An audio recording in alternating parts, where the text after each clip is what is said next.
Chapter dimulai dengan Suho yang menawarkan semua hunter di sana untuk melakukan pengecekan ingatan dunia sebelumnya. Yang pertama adalah Pak Baik. Di sana Suho sudah memegang kunci Shadow Dungeon. Awalnya Pak Baik bingung tentang ingatan dunia sebelumnya, sementara anaknya mewanti-wanti sang ayah. Menurut Miho, meskipun dunia menggila setelah Great Catalysm, hal seperti sihir ingatan adalah hal yang mustahil. Namun dengan penuh rasa percaya, Pak Baik memegang tangan Suho dan menempelkan kunci Shadow Dungeon ke tubuhnya. Seketika itu lingkaran hitam muncul mengelilingi Suho dan Pak Baik. Miho terlihat khawatir melihat ayahnya yang bertindak tanpa berpikir itu. Namun tidak lama kemudian, tubuh Pak Baik bergetar. Dia mulai mengeluarkan air matanya. Pak Baik bilang ingatan yang terlupakan itu terasa sangat hangat. Sementara Pak Lim dan Pak Choi hanya diam membisu. Melihat kejadian itu, Dojin merasa situasinya sangat merepotkan. Setelah Pak Baik ingatannya dibuka, dia jadi yakin bahwa dunia telah diriset. Dojin merasa bahwa apabila dia dites juga, maka orang-orang pasti akan curiga dengannya. Dojin bingung apa yang harus dia lakukan. Dia punya pilihan untuk menggunakan bawahan yang sudah dia kumpulkan dan langsung memulai perang. Namun meskipun menggunakan ribuan pengikutnya, saat ini kemampuannya belum cukup untuk melawan para hunter yang ada di sana. Akan tetapi, Miho ternyata tertarik juga. Dia meminta Suho untuk melakukan juga padanya. Namun hasilnya Miho tidak mendapatkan ingatan apapun dari dunia sebelumnya. Melihat hal yang dialami oleh Miho, Dojin terkejut dan malah merasa tenang. Untungnya dia tidak buru-buru mengambil keputusan. Sementara Suho bingung kenapa Miho tidak mendapatkan ingatan itu. Kemudian Beru muncul. Dia menjelaskan mungkin beberapa orang tidak memiliki ingatan yang dapat dimunculkan. Dunia sebelumnya merujuk pada 20 tahun yang lalu pada garis waktu saat ini, saat mana masih ada. Jika Suho mengingat waktu 20 tahun yang lalu pada waktu saat ini, dunia sangat damai dan tidak ada mana. Maka tidak aneh jika ada perbedaan di antara kedua dunia. Hal itu berarti Miho mungkin belum terlahir di dunia sebelumnya. Setelah mendengar penjelasan Beru, Suho coba menempelkan kunci Shadow Dungeon pada Dojin. Dan yap, agar identitasnya aman, Dojin juga bilang bahwa dia tidak mengingat apa-apa. Mendengar jawaban Dojin, Suho menyimpulkan bahwa Park Dojin juga tidak ada di dunia sebelumnya.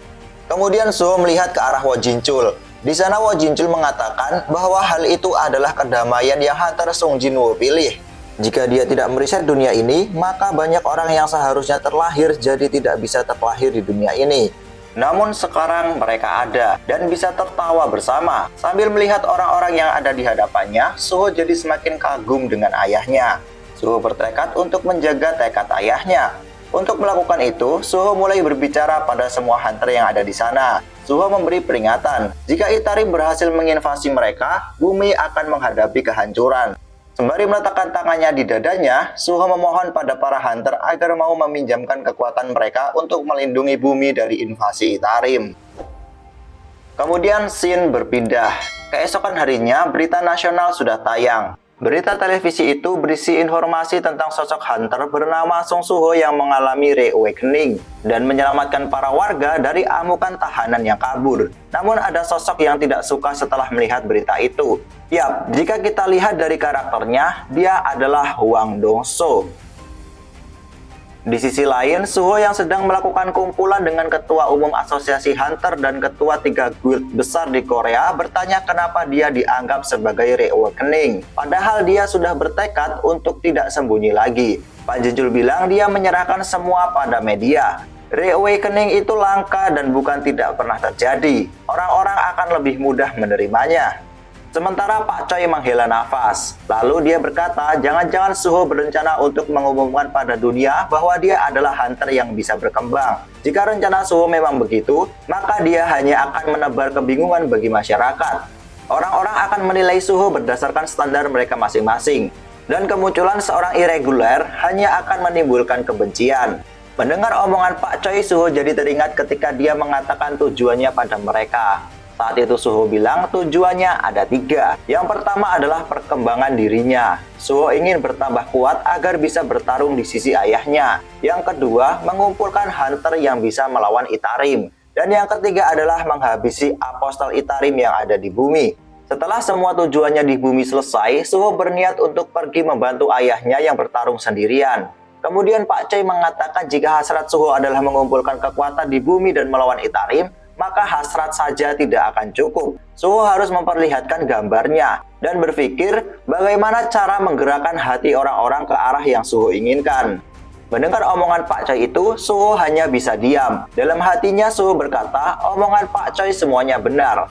Suho sudah sadar bahwa untuk mencapai tujuannya membutuhkan lebih dari sekedar naik level. Itulah kenapa Suho merasa tidak bisa melakukannya sendirian. Lalu Suho bertanya pada Pak Choi, dengan semua saran yang sudah Pak Choi berikan padanya, apakah itu berarti dia mau membantunya?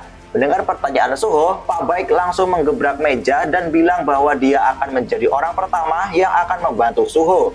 Pak Baik bilang Suho adalah cucu Kapten Sung Il-hwan dan putra dari Sung Jin-woo. Lebih dari itu, Suho telah menggerakkan hatinya, jadi Guild White Tiger akan membantunya. Sementara Pak Choi bilang, jika bagi orang sekuat Hunter Sung Jin-woo Itarim adalah lawan yang sulit, Pak Choi tidak tahu seberapa besar dia bisa membantu. Tapi dia tidak bisa diam saja melihat dunia akan berakhir. Jadi selaku ketua Guild Hunter, dia akan bekerja sama. Melihat dua guild terbesar di Korea sudah bekerja sama, kali ini Pak Jin-chul tinggal menunggu keputusan apa yang akan dibuat oleh Pak Lim sebagai ketua Guild Reaper. Di sisi lain, Pak Lim masih terdiam dan kemudian memberondong Suho dengan beberapa pertanyaan. Yang pertama, apakah benar Suho lah yang telah membunuh Lee Min-sung? Pak Baik kaget dengan pertanyaan Pak Lim. Ternyata meskipun ingatannya dari masa lalu sudah terbuka, namun dia masih penasaran dengan kematian wakil ketua guildnya. Tapi Suho langsung mengakui bahwa dia memang membunuh Lee Min-sung. Kemudian Pak Lim menanyakan makhluk apa yang menguasai Lee Min-sung di saat-saat terakhirnya. Suho bilang bahwa Lee Min-sung sudah kecanduan Stardust sehingga dia dirasuki oleh Apostel Itarim. Selanjutnya, Pak Lim bertanya kenapa Suho mendekati Lee Min-sung dan kenapa Lee Min-sung bekerja sama dengan Apostel Itarim. Suho menjawab dia mendekati Lee Min-sung karena dia sudah memastikan bahwa Lee Min-sung bekerja sama dengan Apostel.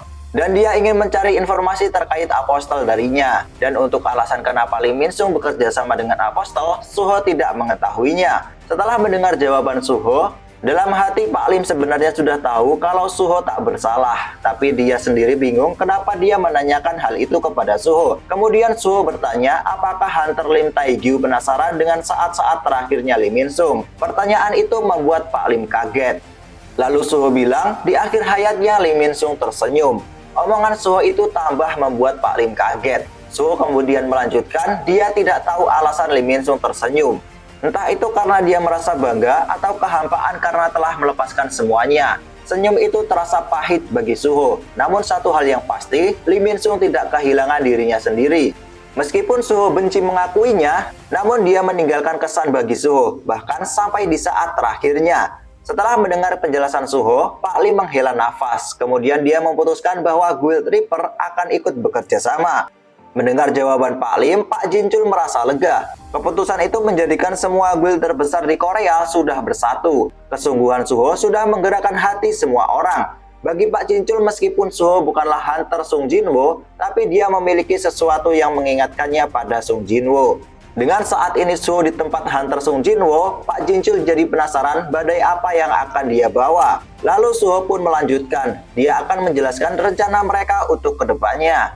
Akan tetapi Pak Jin-chul, Pak Baik, Pak Choi, dan Pak Lim dibuat kaget setelah mendengar rencana Suho. Menurut mereka, keputusan Suho itu benar-benar akan membawa badai darah di tubuh asosiasi Hunter itu sendiri.